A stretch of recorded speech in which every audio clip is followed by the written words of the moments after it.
It's 1 o'clock. Good afternoon. I'm Jacinta with 2NURFM Hunter News. Newcastle Council's getting ready to spend up in Wallsend after councillors voted against handing themselves a pay rise. Money set aside will instead be used to fund much-needed upgrades to the area's town centre in what residents are hoping is the first of a raft of improvements flagged for the western suburbs. Wallsend MP Sonia Hornery says she's already putting a wish list together. I haven't seen the detail yet. What I'm hoping is certainly the pathway needs upgrading and making it more historical but yet safe and attractive along Nelson Street, Wallsend. A good funding package and more announcements to the western suburbs would certainly ameliorate the concerns of the local community about any rate hikes that occur. Information has come to light as to alarming pay disparities within the mining industry, including mines in the Hunter.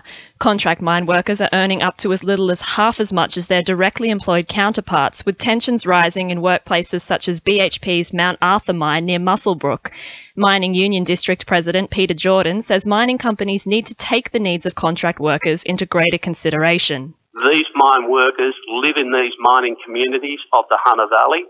And at the end of the day, they deserve the same type of conditions as permanent workers. And the companies need to have a damn good look at themselves and compensate these mine workers for the true value of the work that they're doing.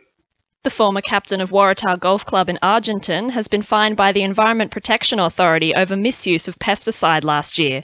The defendant was fined $1,000 and ordered to pay the EPA's costs of $1,500 by Toronto local court. EPA Acting Director Adam Gilligan says the findings revealed the consequences of pesticide misconduct.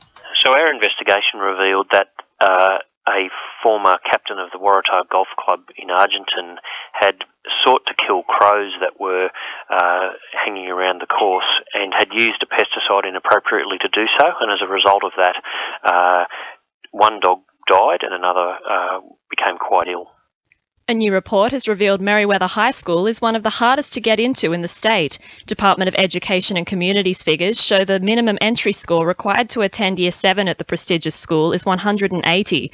Merewether High's entry score placed 26th of 45 selective schools in New South Wales. Disadvantaged people in the Hunter have been included in a recent Salvation Army survey highlighting increased economic struggles by those seeking support.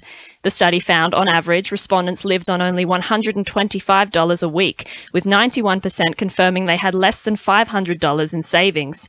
Salvation Army Secretary Bruce Harmer says there are a number of ways to help out in the community. It's great to be a good neighbour, so if you know someone that's in this situation, be their friend. One of the hallmark signs of someone who's doing it tough is a feeling of loneliness. So just being a good community member and just saying hello to folk will make a big difference. But also, if people wanted to contribute to our Red Shield appeal, which is on this weekend, then we would love them to get involved. We certainly need lots of volunteers to knock on doors in Newcastle, so give us a call on 137258. Improved public safety and ease of access to the shopping centre are just two of the recognised benefits a new community transport hub will bring the people of Raymond Terrace. Built in partnership with Port Stephens Council, transport providers and local business identities, the hub will provide 3 new taxi parking spaces, a community bus stop and 6 new accessible car parks.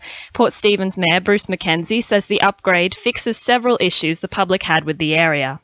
They have to walk no more than 15 metres out of the shopping centre, the food supermarket, to obtain a taxi. So that's pretty important to people. It's in the right location, it's tidy, and as I said, it's replaced a very untidy strip of council's property.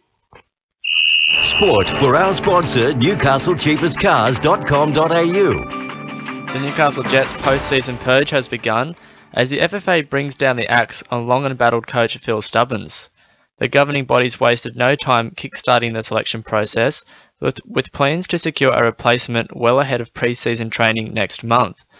Australian under-17s coach and Socceroos assistant Tony and Aurelio Vidmar, as well as young Socceroos boss Paul Ocon, are top contenders to take the role. It follows the club's worst season on record, stealing just 3 wins from 27 games to hand Newcastle the wooden spoon. The Knights have settled on an 18-man squad for Sunday's clash with the Warriors. Hooker Adam Clydesdale returns from injury alongside Jeremy Smith and Joseph Depine, while Tyler Randall rejoins the bench. Meanwhile, Chris Houston is set to mark his 150th game for the club. And greyhound racing finally returns to Maitland today after 39 days in the wilderness following last month's superstorm. That's Sport, I'm Rhys Wicks. 2NURFM news time is 1:08.